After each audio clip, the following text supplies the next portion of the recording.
Et on continue avec le système de menu dynamique pour notre projet Symfony. Alors l'objectif ici, ça va être d'ajouter des menus donc en base de données depuis notre interface d'administration. Et ces menus vont apparaître ici à côté de s'inscrire et se connecter. On va pouvoir avoir aussi des sous-menus avec des drop-downs que l'on va pouvoir générer du coup avec notre template Twig. Alors la première modification que je vous propose de faire, c'est d'aller dans le fichier dashboard controller qui se situe dans le dossier controller admin, puis dashboard controller.php. Alors ici, je vois qu'il y a un use ici qui est qui n'est pas en trop, puisqu'on va l'ajouter. Alors, use app entity menu, il nous le faut. Et enfin, dans la fonction configure menu items, on va ajouter après les articles, hop, yield menu item, submenu. Ce menu-là, on va l'appeler menu, tout simplement, avec un S, avec une jolie icône de liste, FAS, FA-liste. Et là, on va lui ajouter des items. Donc, on lui passe un tableau en paramètres. On va regarder déjà ce que cela donne dans mon tableau de bord. Menu. Voilà, c'est ici. Donc, du coup, dans les sub-items, on va mettre des links to CRUD. Donc, je vais copier cette ligne 4 fois. On va dans un premier temps écrire comme label page. Ensuite, article. Lien personnalisé, le tout au pluriel. Et catégorie. Donc en fait, souvenez-vous, dans ma base de données, on a la table menu qui contient article ID, catégorie ID ou bien page ID, qui sont chacun du label. Et aussi link. En fait, un menu va soit être lié à un article, soit une catégorie, soit un autre menu, ou bien il aura tout simplement un champ texte, ou une page. Et donc, on va permettre à l'utilisateur de choisir ce qu'il veut lier donc facilement dans l'interface d'administration, en choisissant le bouton correspondant. Donc on lie tout ça à nos entities menus. On va pouvoir actualiser. Voilà ce que l'on a. Alors par contre, c'est les icônes que je n'ai pas changées. La première, ça va être file pour page, newspaper pour article, lien personnalisé, on va mettre link, fa-link, et l'autre, fa-delicious. Voilà, alors je vais me mettre en blanc, je trouve qu'on ne voit pas très très bien sur cette version. Est-ce que il faut que j'actualise? Ok, voilà, light. Alors, menu. Catégorie, j'ai du mal à l'écrire. FAS, c'est pas un FAS, c'est un FAB ici. Catégorie, voilà. Donc voilà ce que ça donne. Ensuite, il nous faut aller dans le menu CRUD Controller. On va avoir quelques petites choses à faire. Menu CRUD Controller. Alors, ok. Donc déjà, dans la méthode, on va créer une méthode configure CRUD, comme ceci, public fonction configure CRUD, qui prend en paramètre le CRUD ici. Donc pourquoi est-ce qu'on a une fonction qui est déjà générée, comme je vous l'ai déjà expliqué? C'est parce que la classe menu CRUD controller est en abstract CRUD controller, et si on regarde, la méthode configure CRUD existe bien dans la classe abstract CRUD controller. Donc du coup, on y a accès. Alors, on va avoir plusieurs choses à faire. Alors, on va d'abord laisser comme ça, et je vais vous expliquer ce que l'on va faire. Donc si on va dans le menu, sur notre site, page, article, personnalisé, catégorie, donc lorsque je clique dessus, alors là ça met 5 ans à charger, ok c'est bon. En fait on a un paramètre, vous voyez ici on a plusieurs paramètres dans la requête. On a CRUD action égale index. Si je vais dans add menu, CRUD action, vous voyez il vaut new. Et on a ici le contrôleur associé, menu CRUD controller. Le menu index, donc en fait c'est, par exemple si je vais dans article, on va avoir menu index égale 1. Menu, c'est le index 2. Et on a le submenu qui nous intéresse. Le submenu 0, c'est-à-dire qu'on est sur page. Article, c'est 1. Les liens, c'est 2. Et catégorie, c'est 3. Donc nous, ce que l'on va faire, c'est je les ai ici. Hop, créer 4 constantes. En haut ici, menu page, menu article, menu links, menu catégorie. De 0 jusqu'à 3. Et du coup, on va créer une petite fonction qui va s'appeler getSubMenuIndex. Alors, public fonction. Alors, plutôt private, on va pas vouloir la sortir du contrôleur. GetSubMenuIndex. Donc ça va nous retourner un entier. Ce qu'il nous faut, par contre, c'est ajouter un constructeur à cette fonction, à ce contrôleur, pardon. Et dedans, on va lui passer là un request stack. Donc on n'oublie pas le use, ici. Hop, la petite syntaxe comme ceci. Voilà. Donc request stack va nous permettre d'accéder à la requête. Donc on va utiliser le mot-clé return. On utilise notre objet request stack. On a la méthode getMainRequest qui nous permet d'obtenir la requête principale. À ceci, on accède à du coup au tableau de paramètres query, donc c'est-à-dire les variables $get. Et on va utiliser getInt. De la clé, si on va dans le lien ici, hop, sur le site subMenuIndex. Voilà. Du coup, dans ma fonction configure CRUD, je vais créer une variable $subMenuIndex égale this get subMenuIndex. On pourra faire un die-and-dump de subMenuIndex. Hop, on va regarder ce que l'on a dedans. On a bien 3. Si je le modifie ici, que je le mets à 2, on a bien 2. Voilà. Donc du coup, on va créer une première variable, $entity label in singular égale un menu, tout simplement. Ensuite, on va créer une autre entity, un autre paramètre, entity label in plural, donc en pluriel, égale match $subMenuIndex. Et ici, on va pouvoir matcher les valeurs. Donc, par rapport à nos constantes, self2.menu article. Donc, dans le cas où subMenuIndex vaut 0, vaut 1, pardon, on va écrire article. Dans le cas où self2.menu, on est sur catégorie, on renvoie catégorie. Self2.menu links, on va renvoyer lien personnalisé.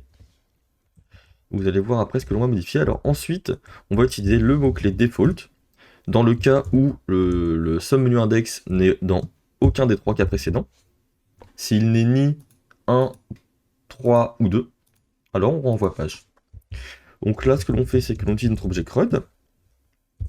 Et on va utiliser les méthodes setEntityLabel in singular de notre EntityLabel in singular et setEntityLabel in plural de notre valeur du même nom, notre variable. Et on va actualiser notre page. Voilà. Donc vous voyez que le titre ici est bien modifié. Page, article, lien personnalisé, catégorie. Et ici on a add un menu. Parce qu'en fait on n'ajoute pas une page ou un article, ici on ajoute bien un menu. Par contre, on a le tout en anglais, alors on a la possibilité, il me semble, dans la config framework YAML, je sais plus où ça va être. Si je mets local, défaut local, translation.yaml. Si on met fr, avec l'actualisation, voilà, on a bien créé un menu. Donc dans config translation.yaml, on a bien cette petite config que l'on peut changer. Donc là, ça nous permet juste de modifier ceci. Ce que l'on va faire, c'est utiliser la méthode configureFields. D'ailleurs, la méthode privée, on va la mettre tout en bas. Hop, ici, on va vouloir text field. Title. Alors, ici, sur mon menu, on a quoi? On a name. Donc la première propriété, ça va être name. On va l'appeler titre de la navigation. Ensuite, on va avoir, si on regarde dans la base de données, un ordre. Donc, menu order, que l'on nomme ordre. Ici, ça va être un number field. Ensuite, on a quoi? On a le is visible. Alors, par contre, on va renommer ça en yield. Tac. Yield. Yield. Tac, voilà, avec des points-virgules à la fin. On copie ceci. On va mettre un boolean field pour le is visible. On va mettre est-ce qu'il est visible, voilà. Et enfin, un association field pour notre propriété sum menu. Et on l'appelle sous-élément. Voilà, on peut mettre des petits espaces comme ça. Si on actualise, on n'a pas d'erreur. Si je vais dans page, que je fais créer un menu, voilà ce que l'on a. Alors on va voir en fait quelques petites choses à prendre en compte. C'est-à-dire qu'en fait, si on crée un menu avec une page, un article ou une catégorie, on a bien un lien avec des entités. Entité page, entité article, entité catégorie. Mais par contre, si on crée un menu qui vient d'un lien personnalisé, ici, ce sera un text field, ce ne sera pas une association. Donc, il faut qu'on en fasse une petite fonction pour pouvoir prendre en charge ceci.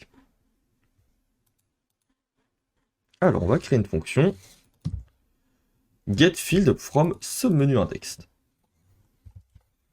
Private fonction getField from submenu index. En paramètre, on passe le submenu index. Il nous faut faire la même chose que l'on a fait tout à l'heure. Alors, dollar. Et on peut peut-être pouvoir faire même une. On va pas faire de fonction lorsqu'on va pas retourner à la même chose, effectivement. Mais on va faire du coup dollar field name égale. Et là, je vais récupérer mon petit match. Tac. Voilà. Par rapport à mon submenu index, si on tombe sur article, on va avoir article, catégorie, ici link, et ici page. Ici, ce que l'on va faire, on va simplement faire une condition. Est-ce que mon field name est égal à link? Si oui, alors textfield .new file name, donc de link. Link qui correspond bien exactement, il faut exactement qu'il corresponde au nom donné ici, dans mon entité. Et sinon, on va créer une association field new de file name, de field name. Donc du coup, dans ma fonction configure fields, avant isVisible, on va créer du coup yield $10 getField from submenu index. Mon submenu index, on va effectivement le récupérer au début de la fonction, égale this get submenu index. On passe du coup notre entier. Et ce que l'on va faire, c'est que l'on va le mettre à set required true. Tac. On va actualiser notre page. Voilà. Donc du coup, on est dans le lien personnalisé. Créer un menu, on a bien le link. Article, créer un menu. Et là, on a bien du coup la liste des articles. Alors pareil ici, ici ce sera link. Et on peut mettre lien. Du coup, pour avoir la traduction. Créer un menu. Et on a bien du coup la catégorie. Hop. Ici, qu'est-ce que l'on retourne? On retourne effectivement soit un association field, soit un text field. Alors je vais m'amuser du coup à créer, eh bien, voilà, un lien tutoriel C#. Ordre, on s'en fiche, on va mettre un, visible, créer. Je crée du coup mon menu. Menu, j'ai bien ceci, voilà. Je vais créer par exemple une page. Effectivement, menu could not be converted to string.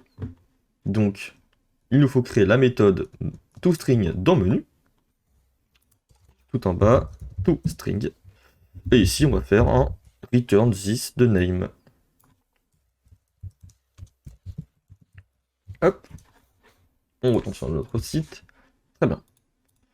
Puisqu'on peut mettre un sous-élément, vous voyez. Donc là, on peut créer, alors, page d'exemple.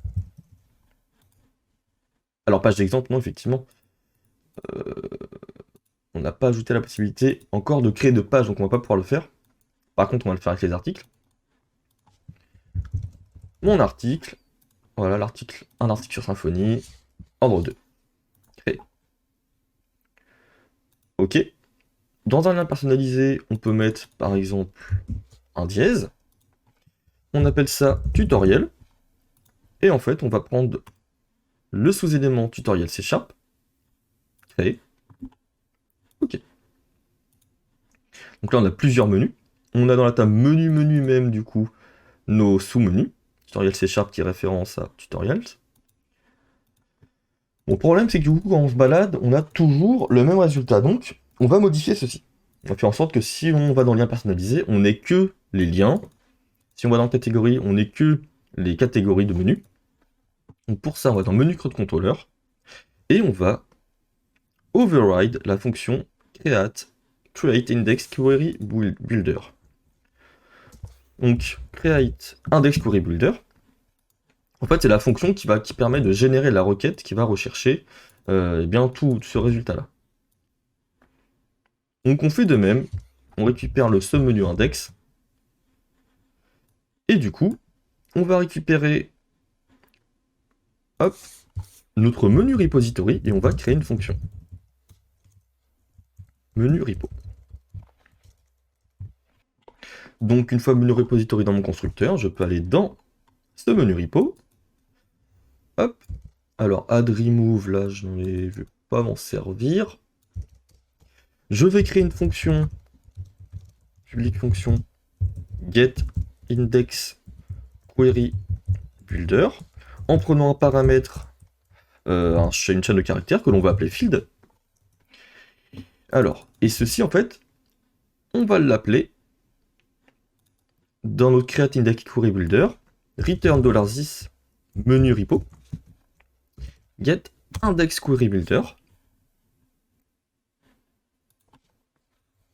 hop, de $this get field from field name. Alors field name effectivement, field name, c'est ceci qu'il nous faut récupérer en fait. On va créer une fonction pour ce faire, là j'y pense. Fonction get field name from sum menu index, int sum menu index. Voilà. Et donc ceci, on le récupère. Return de ce match. Et field name égale $this get field, et on passe ici là. Hop. Ça nous renvoie du coup une chaîne de caractères. Et là-haut, this. Oups. Il faut que je passe $this get field name from submenu index, et je passe mon submenu. Voilà. Dans la méthode getIndexQueryBuilder, du coup, il faut quand même que l'on génère quelque chose. Donc ici, ce qu'il nous faut, c'est un query builder. Vous voyez, il retourne un query builder. Donc on ne va pas retourner le résultat de la requête ici. This create query builder avec du coup le M de menu. Where. Et là, comment faire en sorte que l'on récupère nos différents champs en fonction de là où on se situe. Donc si je suis dans catégorie, il me faut en gros, tout ce qui contient une catégorie, ce qui n'est pas nul, mais le reste, il faut que ce soit nul. Donc on pourra prendre m. Et là, le $field, que l'on a ici, is not nul. Et on va utiliser or. Et ensuite, pour chaque entité que l'on a, donc m.page, on va utiliser is nul. End m.article is nul. End m.link is nul. End m.category is nul. Et donc voilà tout ce que l'on retourne. Un query builder. Query builder, donc c'est doctrine ORM. J'actualise ma page. J'ai bien du coup ma catégorie, ici. Dans article, j'ai bien uniquement article. Page, je n'ai rien. Et j'ai bien mon lien personnalisé ici. Voilà, grâce à notre requête SQL. Bon, maintenant, l'objectif, ça va être de les afficher dans nos vues, quand même, dans notre vue. Donc pour ça, il va falloir modifier le twig. Alors, pour récupérer nos menus, on va déjà créer un service. Alors, est-ce qu'on a un dossier service ici? Non, pas encore. src new folder, service. Dans ce dossier, je vais créer une classe menu service. Voilà. Donc dans ce service, on va pouvoir injecter des choses. Donc avec la fonction construct, on va injecter notre menu private menu repository, que l'on va appeler menu repo. On va faire ça comme ça. Voilà. Et on va créer une fonction, public fonction, get menu, par exemple. Get menu ou find all.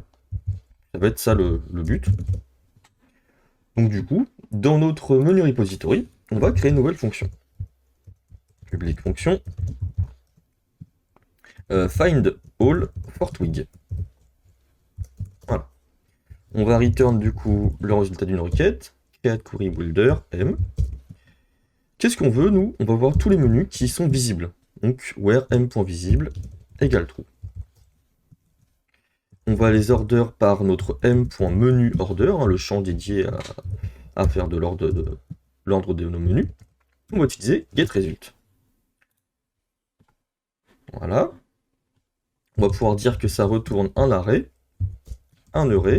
et que ça retourne en fait une collection donc, qui contient des menus, un tableau de menus.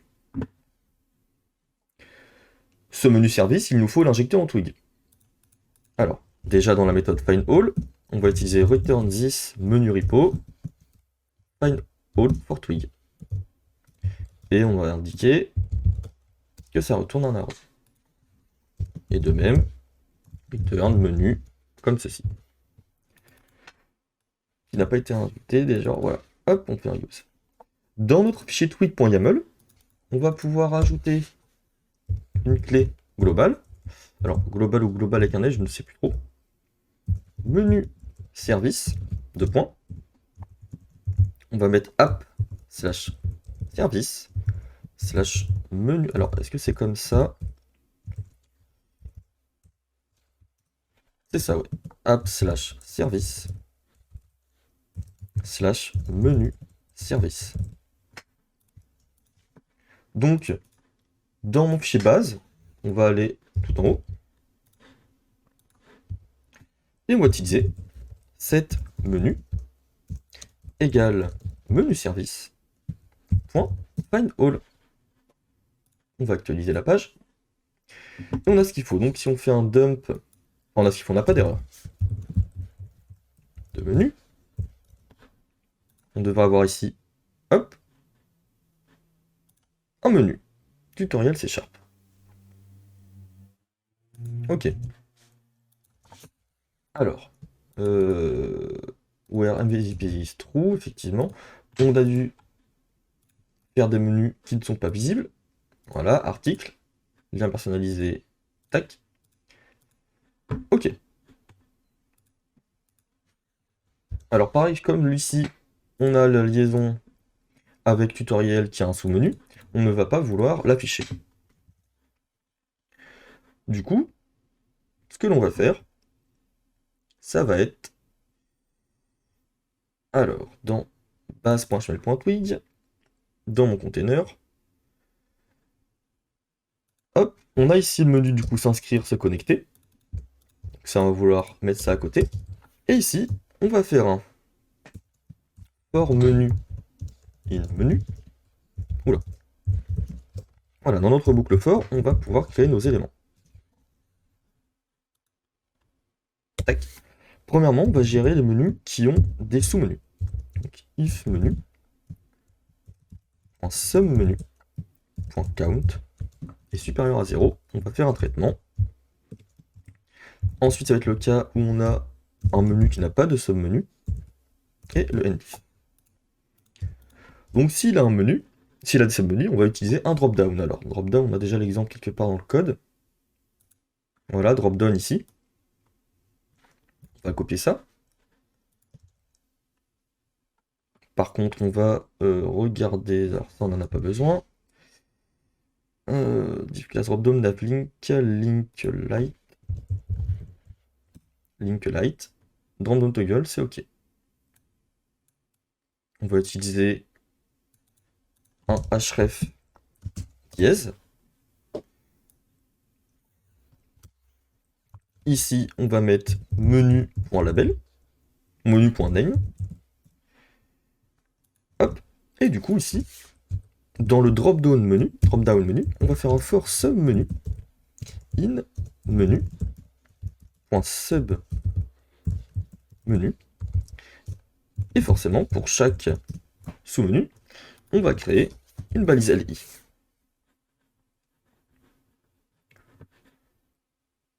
Alors, tac, sub menu, .name. Dans l'autre cas, on va tout simplement créer ici li class navitem. Hop. Et ici, menu. .name. Utiliser. On a bien mon article. Alors, effectivement, on a un problème ici, je crois.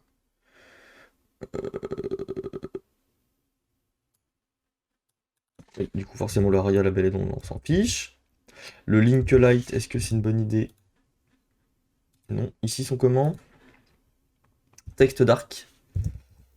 Texte dark, pour le moment. Hop. Voilà. Donc, vous voyez, on a bien notre sous-menu ici. Donc, maintenant qu'on a ça, c'est très bien. On a bien nos menus. Par contre, ce qui nous manque, c'est quoi? C'est que rien n'est cliquable. Donc, on va créer une fonction twig dans notre petit fichier app-extension.php. Alors, est-ce que on n'a pas encore fait. Donc, on va créer un nouveau dossier que l'on va appeler twig. Et dedans, on va créer un fichier app-extension.php. Alors, une classe app-extension. Voilà. On l'ajoute à Git. Et du coup, ici, je vais aller sur la doc de Symfony, vous montrer à quoi ressemble, du coup, une extension classe. Il faut qu'elle étende abstract extension, qui provient de twig extension abstract extension, au niveau du namespace. Donc, on va copier extends abstract extension, pardon, et on n'oublie pas le use. Sinon, ça ne va pas fonctionner. Abstract extension nous permet, donc, implémente elle-même une interface, qui du coup nous donne accès à plusieurs méthodes. Alors celle qui va nous intéresser, c'est getFunction, getFilters. Donc nous, on va pouvoir l'utiliser, l'ajouter. Donc avec php-stamp, si j'écris, voilà, on propose getFilters. Si je regarde sur la doc, on a du coup ici return, donc un tableau qui retourne un tableau d'objets twigFilter. Ici, ça va être le nom de la fonction, tel que l'on va l'appeler en Twig. Ici, en fait, dans ce tableau, on fait référence à this, la classe courante, et formatPrice, c'est en fait le nom de la fonction qui va effectuer une action. Donc du coup, on va copier ceci. Hop. Et return new twigFilter. On n'oublie pas non plus le use. Alors use twig / twigFilter. Nous, la fonction que l'on va donner à notre petite application, à notre filtre, tout simplement, ça va être menu link. Et on va créer une fonction, alors que l'on va appeler menu link tout simplement. Et c'est parti. On va la développer. Alors ici, on nous propose de retourner un array, je suppose. Voilà. Public. Fonction. Menu link. Voilà. On va prendre en paramètre du coup un menu. Ok. Hop. Donc ce menu va être pris par rapport au slug. Je pense que l'on va faire comme ceci. Tac. C'est-à-dire qu'en fait, dans notre href, alors par exemple, mince, voilà, il est là le href. Hop. Ici, on va indiquer menu avec le petit pipe menu link. On va aller actualiser notre page. Alors là, qu'est-ce que l'on va avoir? On ne retourne pas grand-chose dans notre fonction, donc on risque de n'avoir rien du tout. Pas d'erreur. Mais par contre, si je vais faire un dd $menu, die-end-up, hop, on a bien accès du coup. Tac. Alors quand on est dans du twig, voilà, on a le menu ici, donc c'est bon, on a accès. Ok. Donc à partir de ce menu-là, on va déjà récupérer. Alors si jamais c'est si jamais notre menu contient un lien, on va avoir soit l'URL, soit on va mettre un dièse s'il n'y a pas de lien au milieu. Donc, si jamais notre URL n'est pas égale au dièse, alors on return justement cette URL.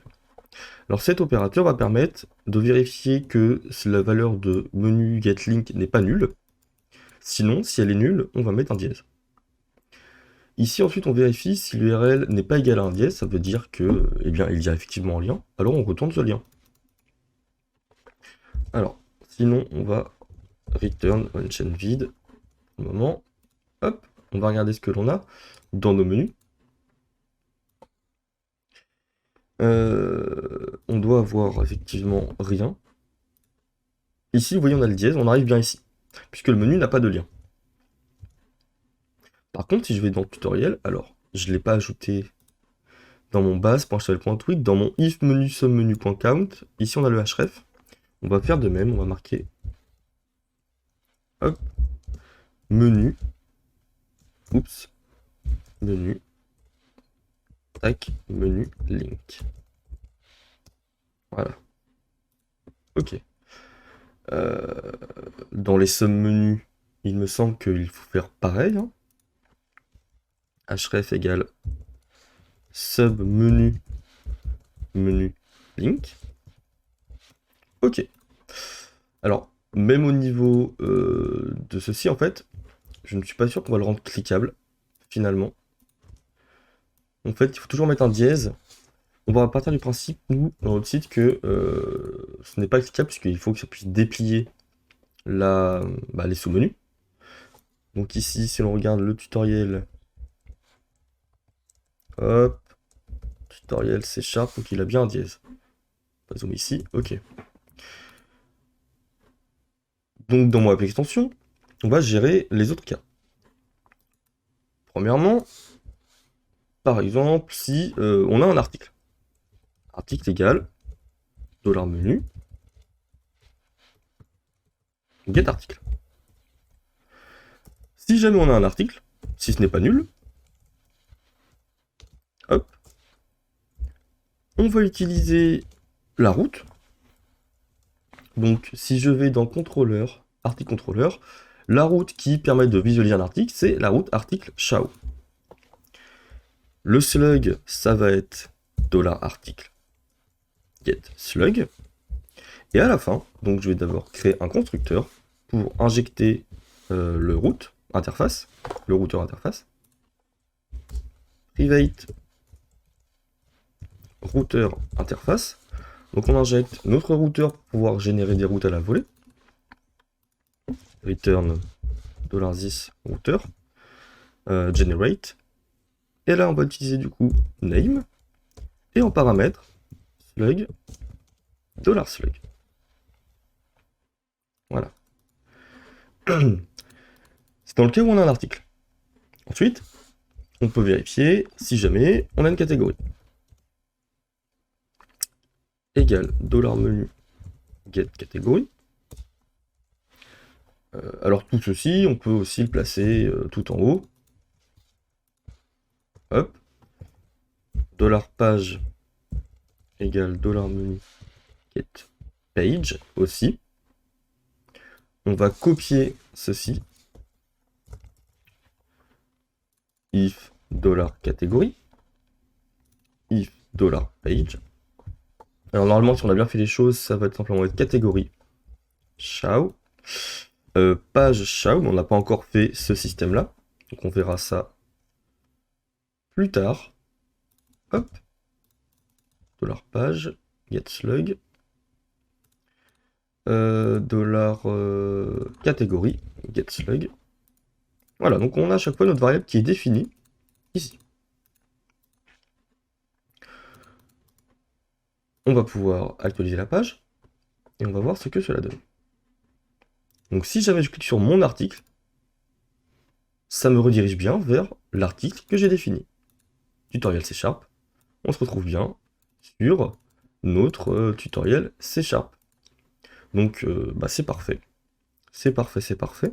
Alors, on va quand même faire quelque chose.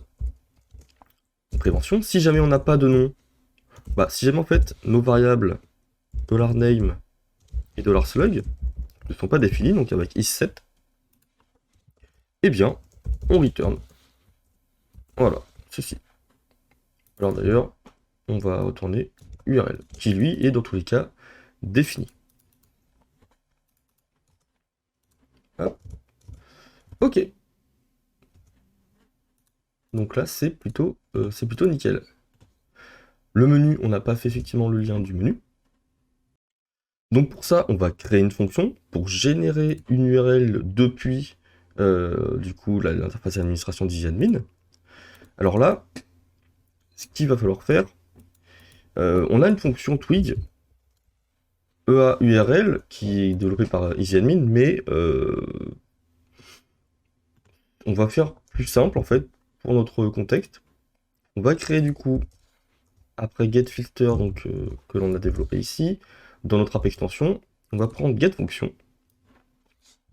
Alors on va faire la même chose. Return new twig fonction cette fois-ci. On va l'appeler get. Alors ici on va l'appeler EA underscore admin ou URL. Index même, index parce qu'en fait on va rediriger vers la page d'index. On va appeler ça par contre get admin URL. Alors si je fais une fonction, on va rediriger en fait vers l'index de notre tableau de bord, c'est-à-dire la liste des menus en tout cas. Get admin URL. On va prendre en paramètre un string qui va être donc la chaîne de caractères du contrôleur que l'on veut vers lequel on veut rediriger. Donc, on va injecter private admin URL generator. Voilà. Donc avec, n'oublie pas le use. Juste ici. Alors on va return quoi? On va return admin URL generator. Set controller. Alors là il nous faut le namespace, alors que l'on va mettre en constante. Const admin namespace égale app slash controller slash admin.